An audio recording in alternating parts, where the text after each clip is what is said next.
Friends, आज के studio में हमारे पास एक क्वेरी बेंगलोर से आई है जिसमें सर की रिक्वायरमेंट है। हमारे पास एक MK1 स्टार्टर है।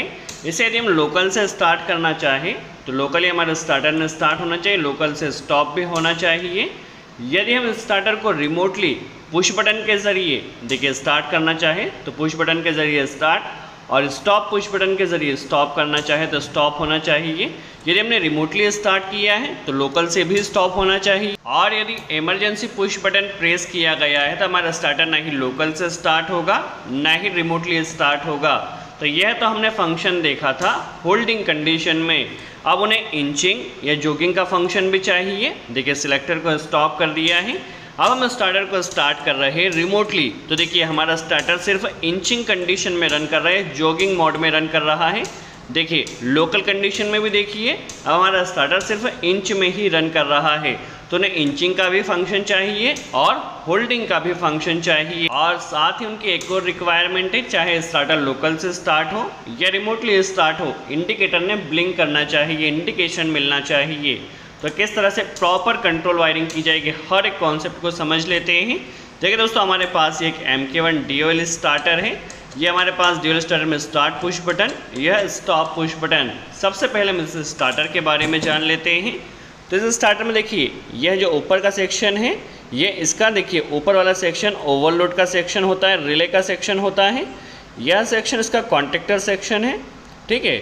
और यह इसकी कॉइल और झूला है, ठीक है। सबसे पहले NVC कॉइल को आप देखिए, यहाँ पर एक कॉइल है और कॉइल का जो वोल्टेज है वो 500 वोल्ट है। 500 दैट मीन्स 440 वोल्टेज जब इस कॉइल को मिलेगा तो हमारा स्टार्टर स्टार्ट होगा। सिंपल सा कॉन्सेप्ट है। और ये ओवरलोड रिले के सेक्शन को पहले हम समझ लेते हैं। तो ओवरलोड रिले 9 से 14 एम्पेयर तक, 9 to 14 एम्पेयर का ओवरलोड रिले है।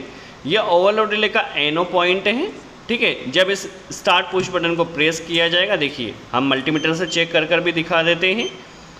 यह हमारा जो पॉइंट है ये NO पॉइंट है, ठीक है। जब इस स्टार्टर को प्रेस किया जाएगा स्टार्ट पुश बटन को, तो यहाँ पर कंटिन्यूटी आ रही है इस प्रेस करने पर, ठीक है। और ये NC पॉइंट है, नॉर्मल कंडीशन में कंटिन्यूटी रहेगी। जैसे स्टॉप पुश बटन को देखिए, स्टॉप पुश बटन को प्रेस के कंटिन्यूटी यहाँ पर कटअप हो चुकी है। और यदि हम पावर टर्मिनल की बात करते हैं तो यहाँ पर RYB 3 फेज़ आपको इनपुट पावर सप्लाई कनेक्ट करना होगी। यह जो आप RYB कनेक्ट कर रहे हैं, जब कॉन्टेक्टर हमारा ऑपरेट होगा तो यहाँ पर आएंगे RYB। देखिए यहाँ से RYB कॉन्टेक्टर सेक्शन में आएंगे। यहाँ पर जब कॉइल ऑपरेट होगी तब यह इसका NO पॉइंट है, ठीक है। चलिए कॉन्टेक्टर के ज़रिए समझते हैं। कॉन्टेक्टर में जिस तरह से होल्डिंग के लिए NO पॉइंट दिया जाता है, उसी तरह से यहाँ पर भी NO पॉइंट दिया गया होल्डिंग के लिए, ठीक है। नॉर्मल कंडीशन में जब हमारा स्टार्टर स्टार्ट होगा तो इसकी कंटिन्यूटी NO के इनपुट से आएगी। देखिए अभी हमारा मल्टीमीटर के जरिए चेक कर लेते हैं, कॉइल स्टॉप कंडीशन में है, ठीक है। अभी कोई कंटिन्यूटी नहीं है। जैसे ही हमारा स्टार्टर स्टार्ट होता है, कॉइल ऑपरेट होती है, तो यहाँ पर ये NC बन जाता है, ठीक है।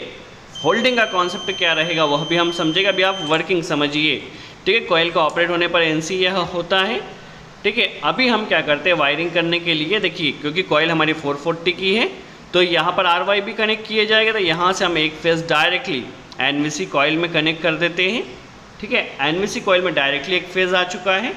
अभी यहाँ पर देखिए दूसरा फेज़ यहाँ से लिया जाएगा, ठीक है। कॉइल यदि 220 की हो तो न्यूट्रल आप डायरेक्ट दे दीजिए, यहाँ से लाइन की कंट्रोल वायरिंग कर दीजिए। पहले कॉइल का वोल्टेज आप चेक कर लीजिए, ठीक है। यहाँ पर देखिए यह रिले के इनपुट पर NO पर यहाँ पर सप्लाई, जैसे स्टार्ट पुश बटन को प्रेस किया जाएगा या रिमोटली इस स्टार्ट पुश बटन को प्रेस किया जाएगा तो यहाँ पर सप्लाई आएगी, ठीक है। यहाँ की जो सप्लाई है वह NO के आउटपुट पर आएगी।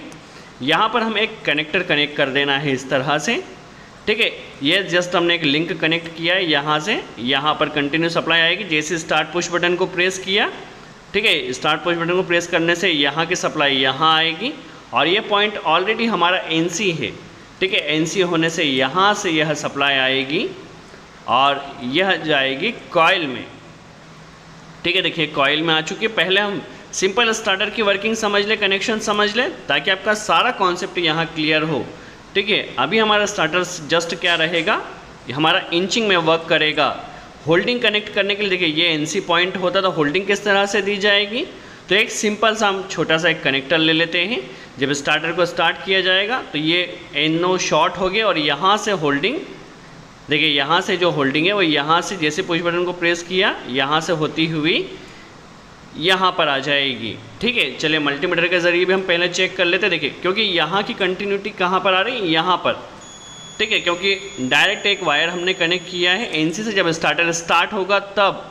ठीक है, स्टार्टर स्टार्ट होगा तो यहाँ पर कंटिन्यूटी आ रही है, तो होल्डिंग सप्लाई उसे यहाँ से मिलेगी।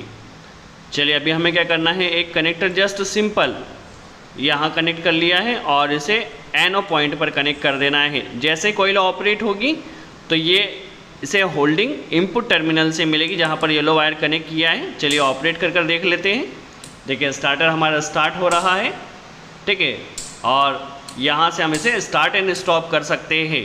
तो यह तो हमारी वर्किंग हुई लोकल मोड में। अब हमें रिमोटली करना है कि इमरजेंसी पुश बटन लगाना है, स्टॉप पुश बटन लगाना है। इसके अलावा इंडिकेटर एक कनेक्ट करना है, एक पुश बटन स्टार्ट करने के लिए, और एक सिलेक्टर लगाना है। हमें इंचिंग में रन करना है या फिर होल्डिंग में रन करना है इसके लिए। चलिए अभी हमें क्या करना है, जब इमरजेंसी पुश बटन प्रेस करेंगे तब हमारा स्टार्टर ना ही लोकल से स्टार्ट होगा ना रिमोटली स्टार्ट होगा। तो सबसे पहले यहाँ से जो कनेक्टर हमने कनेक्ट किया है इस कनेक्टर को रिमूव कर लीजिए। स्टॉप पुश बटन की हम वायरिंग कर रहे हैं। तो यहाँ पर देखिए एक कनेक्टर को हमने यहाँ पर एक सिंपल सा कनेक्टर कनेक्ट कर लिया है, और इसे सबसे पहले देखिए जो stop push button emergency push button है इसे इमरजेंसी पुश बटन में कनेक्ट कर देना है। इमरजेंसी पुश बटन में एनसी एलिमेंट हमने कनेक्ट किया है। ठीक है, एनओ के आउटपुट से एक वायर लिया और इसे जस्ट इमरजेंसी पुश बटन में कनेक्ट किया। इमरजेंसी पुश बटन से एक कनेक्टर लिया, इसे जो स्टॉप पुश बटन है स्टॉप पुश बटन में कनेक्ट किया। स्टॉप पुश बटन का जो आउटपुट रहेगा, आप वायरिंग को केयरफुली वॉच कीजिए, हर एक कॉन्सेप्ट आपका यहाँ पर क्लियर होगा। चलिए यहाँ से ये वायर आ जाएगा, और जहाँ पर हमने कनेक्टर का दूसरा वायर ऑलरेडी पहले कनेक्ट कर रखा था एनसी के इनपुट पर, तो इसे एनसी के इनपुट पर कनेक्ट कर दिया है। तो हमारे स्टॉप पुश बटन की वायरिंग हो चुकी, जस्ट कनेक्टर को रिमूव कर इस तरह से वायरिंग की है। अभी हमें क्या करना है, जस्ट पहले यह एनो टर्मिनल है। ठीक है, जब पुश बटन को प्रेस किया जाएगा तो यहाँ से हमारे स्टार्टर ने स्टार्ट होना चाहिए। तो क्या करना है, ये देखिए जो एनो का इनपुट टर्मिनल है इसे पैरेलली कनेक्ट कर देना है। ठीक है, एनो के इनपुट से एक वायर लिया है और इसे पुश बटन के किसी भी एक वायर टर्मिनल पर आप कनेक्ट कर दीजिए। जस्ट हम कनेक्शन पैरेलली कर रहे हैं ताकि हम स्टार्टर को लोकल से स्टार्ट करें तब भी स्टार्ट हो, रिमोटली स्टार्ट करें तब भी स्टार्ट हो।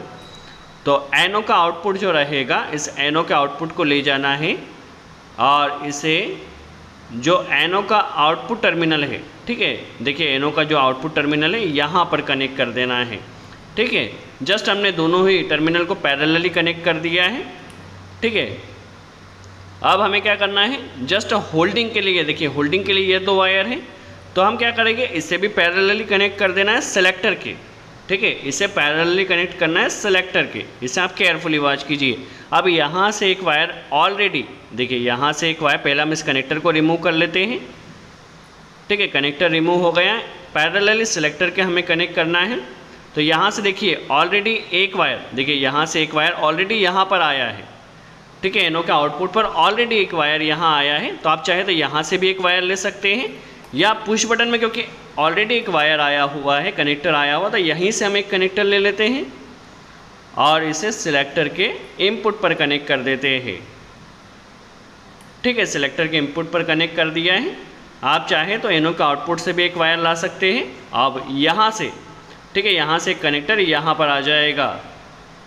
चलिए यहाँ से एक वायर लिया है और इसे जो कॉन्टेक्टर का एनो टर्मिनल है, एनो टर्मिनल पर कनेक्ट कर देना। जस्ट जो हमारे पास एक कनेक्टर छोटा सा लगा हुआ था होल्डिंग के लिए, उसको रिमूव कर सिलेक्टर को पैरेलली कनेक्ट कर दिया है। तो यहाँ पर हमारी लोकल और रिमोट की वायरिंग कंप्लीट हो चुकी है। अभी हमें इंडिकेटर का कनेक्शन करना है।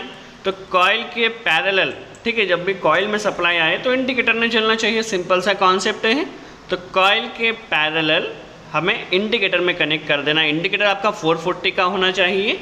जितने वोल्ट की आपकी कॉइल है उतने ही वोल्ट का आपका इंडिकेटर होना चाहिए। हमारे पास इंडिकेटर 440 वोल्ट का, क्योंकि कॉइल 440 की है, तो कॉइल के एक टर्मिनल से एक वायर लेकर इंडिकेटर में कनेक्ट कर दिया है। सिंपल सा इसी तरह से कॉइल के दूसरे टर्मिनल से एक वायर लेना है और इसे इंडिकेटर के पैरेलली कनेक्ट कर देना। इंडिकेटर का वोल्टेज ज़रूर आप चेक कर लीजिए, ठीक है, 440 का होना चाहिए यदि कोयल आपकी 440 की है तो, ठीक है। अभी देखिए हमारी वायरिंग हो चुकी है, वर्किंग समझ लेते हैं, ठीक है। अभी देखिए स्टार्टर को हम यहाँ से देखिए, अभी ये स्टार्टर हमारा इंचिंग में रन कर रहा है, जॉगिंग में। अब हम इसका होल्डिंग फंक्शन भी समझ लेते हैं। सेलेक्टर को देखिए हमने ऑपरेट कर दिया है। अब हमारा स्टार्टर यहाँ से परमानेंटली होल्डिंग कंडीशन में रन करेगा। देखिए लोकल से हम स्टार्ट स्टॉप कर रहे हैं, लोकल से स्टार्ट किया, रिमोटली स्टॉप हो रहा है, ठीक है। देखिए अभी इमरजेंसी प्रेस किया तो ना ही हमारा स्टार्टर लोकल से रन करेगा ना ही रिमोटली रन करेगा, ठीक है। इमरजेंसी जैसे ही हमने खोली, अभी देखिए स्टार्टर को हम लोकल से स्टार्ट स्टॉप कर रहे हैं, इसी तरह से रिमोट से स्टार्ट किया और यहाँ से देखिए रिमोट से स्टॉप भी हो गया है। और सभी कंडीशन में आप देखिए जब भी हमारा स्टार्टर स्टार्ट हो रहा है तो इंडिकेटर ब्लिंक कर रहा है, ठीक है। अभी हम सेलेक्टर को मैनुअल कर दिया है, तब हमारा स्टार्टर जो है वो मैनुअली या इंचिंग मोड में रन करेगा। सो आई होप आपको यहाँ पर कॉन्सेप्ट क्लियर हुआ हो। MK1 स्टार्टर को लोकल और रिमोटली वायरिंग किस तरह से की जाती है, इंडिकेटर कनेक्शन किस तरह से किया जाता है। यदि वीडियो अच्छा लगा हो तो लाइक का बटन ज़रूर प्रेस करें। सो आज के लिए इतना ही।